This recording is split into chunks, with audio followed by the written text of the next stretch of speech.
Hey guys, Nick here, and it's been a while since I made a Zelda video. As promised, I did mention in my Blood Moon video that I'd make something that ran through the Sheikah technology in Breath of the Wild. So this video is going to focus mainly on the rune abilities that are unlocked within the Sheikah Slate, and where they have potentially come from.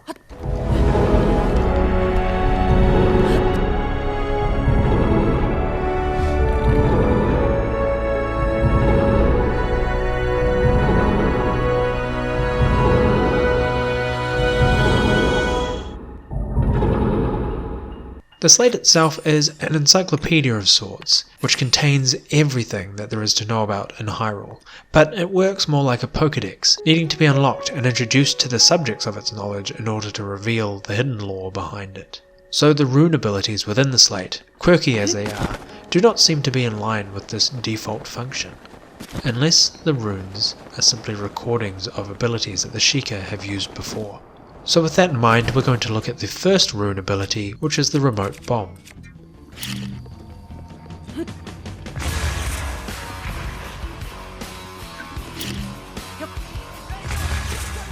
This one is easy, and it goes right back to the first Zelda game.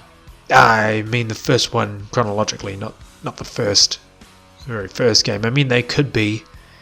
I mean that 8-bit game is hard to define there, but no, I am talking about Skyward Sword. In this game, we see a young Emperor has access to remote bombs, which she uses to destroy the Gate of Time. From what we can see, she doesn't seem to have a Sheikah Slate, so it is possible that the remote bombs were able to be generated by some other means in this game. The other puzzle is if young Emperor had always had this power when she came from the past, or if old Emperor had bestowed it upon her when she first arrived in the present time of Skyward Sword.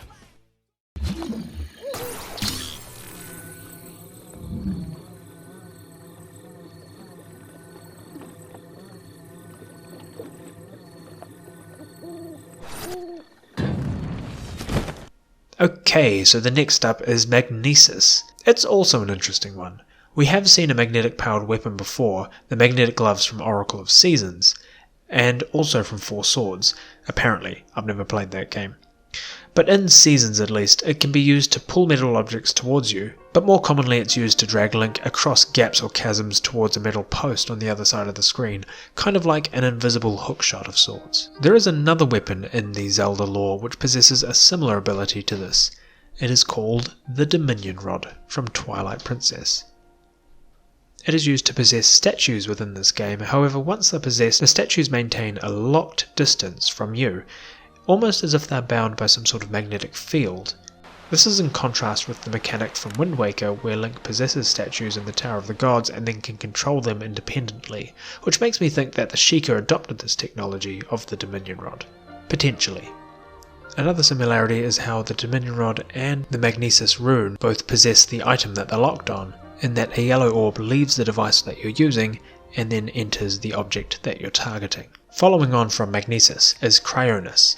This is where it gets a little bit interesting, and I'm going to reach into more of what my opinion is than what I can base on actual fact. That is because the Sheikah don't really have a history with ice. The one time that you really see a Sheikah engaging with ice is in Ocarina of Time, where Sheik appears at the end of the ice cavern to play the Serenade of Water to Link. Perhaps the Zelda of this time requested the Sheikah to learn how to break ice, which is the secondary function of the Cryonis rune, so that they could help Thor Zora's domain.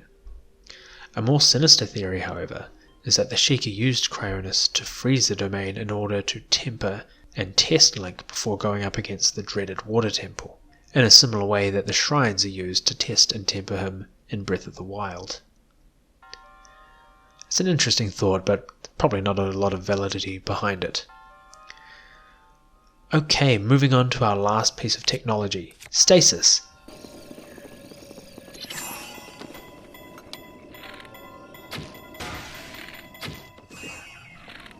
This has again been used in Ocarina of Time. We see not only Impa, but Sheik use a blinding ball to freeze Link. It's commonly thought that this was a Deku Nut, and perhaps it is. The Sheikah could have extracted the essence of the Deku Nut and used it to create a Stasis Rune, or the Sheikah in this game are using something else to freeze Link and get away. There's no way of telling from the perspective of Link, unfortunately. So before I wrap up this video, there's just two other things I want to talk about. The first one being that there is another functionality of the Sheikah slate which does match with some technology we've seen in previous games, in a way, and that is the scope ability. The scope ability allows Link to look at areas very far away and also see things that he wouldn't normally be able to see, mostly the markers that he can place on the map.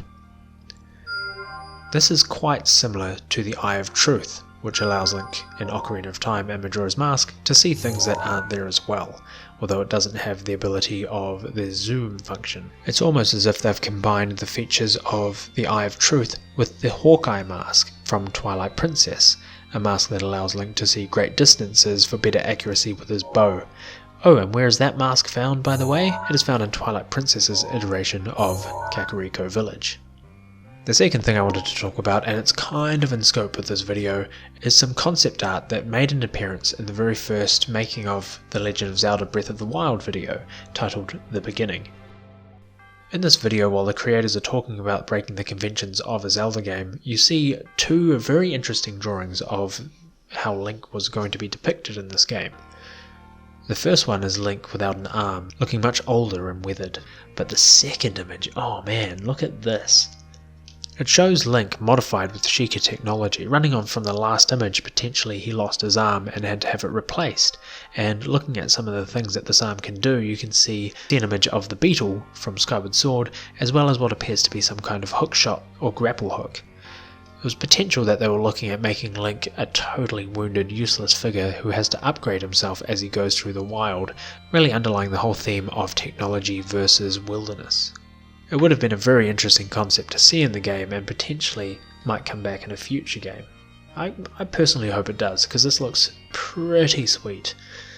Anyway, enough talking about what ifs and what have-beens.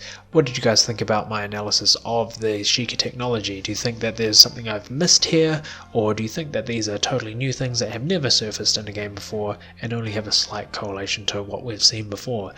Either way, I'd like to hear from you down in the comments, and thank you for stopping by and watching.